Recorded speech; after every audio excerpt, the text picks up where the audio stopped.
அனைவருக்கும் வணக்கம். எதிர்நீச்சல் தொடர்கிறது சீரியலில் இன்றைக்கி எபிசோடில் என்ன நடக்குதுன்னு தான் இந்த வீடியோவில் பார்க்க போகிறோம். வீட்டில் இருக்க எல்லாரும் பூஜைக்காக காத்துட்ருக்காங்க. அப்போ கதிரும் ஞானமும் போய் நம்பூதிரியை கூட்டிகிட்டு வராங்க. அவர் உள்ளே வந்ததும் பூஜைக்கான எல்லா பொருளும் ரெடியாக இருக்கா அப்படின்னு சொல்லி கேட்குறாரு. அதுக்கு எல்லாம் ரெடியாக இருக்குன்னு சொல்கிறாங்க. அதுக்கப்புறம் கதிர் மேலே போய் ஆதி குணசேகரனை கூட்டிகிட்டு வராரு. அதே சமயத்தில் ஞானம் கிச்சனில் இருக்க ரேணுகா நந்தினி எல்லாரையும் கூட்டிகிட்டு வந்து நம்பூதிரிக்கு அறிமுகப்படுத்துகிறாரு. அதே நேரத்தில் ஆதி குணசேகரன் கீழே இறங்கி வராரு. அவரை பார்த்த நம்பூதிரி, வீடு அமைதியாக இருந்தாலும் உங்கள் மனசில் ரொம்ப கஷ்டம் இருக்குது, இந்த வீட்டில் இருக்க யாரோ நல்லா இருக்கக்கூடாதுன்னு நினைக்கிறாங்க அப்படின்னு சொல்லி சொல்கிறாரு. உடனே நந்தினி, அது யாருன்னு எங்களுக்கு தெரியும் அப்படின்னு சொல்லி சொல்கிறாங்க. ஆரம்பிக்கலாமான்னு கேட்குறாரு.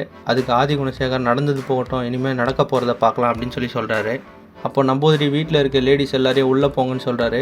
அதுக்கு விசாலாட்சி ஏன்னு கேட்குறாங்க. அதுக்கு அவர், ஆம்பளைங்களுக்கு மட்டும் சொல்ல வேண்டிய சில பூஜை விஷயம்லாம் இருக்குது அப்படின்னு சொல்லி சொல்கிறாரு. இதனால் விசாலாட்சி எல்லாரையும் கூட்டிகிட்டு உள்ளே போகிறாங்க.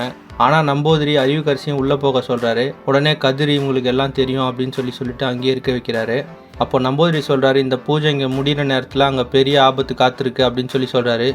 அதுக்கப்புறம் எல்லாரையும் கூப்பிட்டு பூஜை ஆரம்பிக்கிறாங்க. அப்போ நம்பூதிரி சொல்கிறாரு, உங்கள் மனசில் என்னென்ன ஆசை இருக்கோ அதை நினச்சி வேண்டிக்கங்க அப்படின்னு சொல்லி சொல்கிறாரு.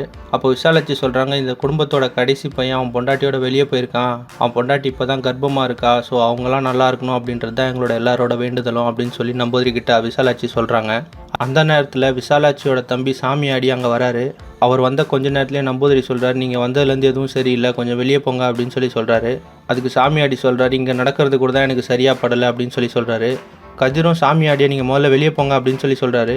உடனே விசாலாட்சி சொல்கிறாங்க, இவன் என் தம்பி, இவன் இங்கே இருந்தால் தான் நானும் இருப்பேன், இல்லைனா நானும் வெளியே போகிறேன் அப்படின்னு சொல்லி சொல்கிறாங்க.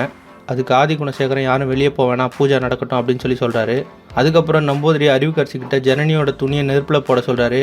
அவங்க போட போகிற நேரத்தில் விசாலாட்சியோட தம்பிக்கு சாமி வருது. அப்போ ஆதி குணசேகரனை பார்த்து, நீ பாவமூட்டியாக சுமக்கிற அப்படின்னு சொல்லி சொல்கிறாரு. உடனே விசாலாட்சியை பார்த்து, இது தப்பான பூஜை, இது நடந்தால் அவன் குலத்துக்கே ஆபத்து அப்படின்னு சொல்லி எச்சரிக்கிறாரு. ஆனால் அதை கேட்ட கதிர், அவரை முதல்ல வெளியே போக சொல்லுங்கள் அப்படின்னு சொல்லி சொல்கிறாரு. உடனே விசாலாட்சியோட தம்பியும் வெளியே போகிறாரு. விசாலாட்சி பின்னாடியே போகிறாங்க. வெளியே போய் விசாலாட்சி கேட்குறாங்க, என்னென்னமோ நடக்குது அப்படின்னு சொல்லி கேட்குறாங்க. அதுக்கு அவர் சொல்கிறாரு, மதுரை வீரனும் கருப்புன்னு என்ன நினைக்கிறாங்களோ அதான் நடக்க போகுது, மனசை தயாராக வச்சுக்கோ அப்படின்னு சொல்லி சொல்கிறாரு.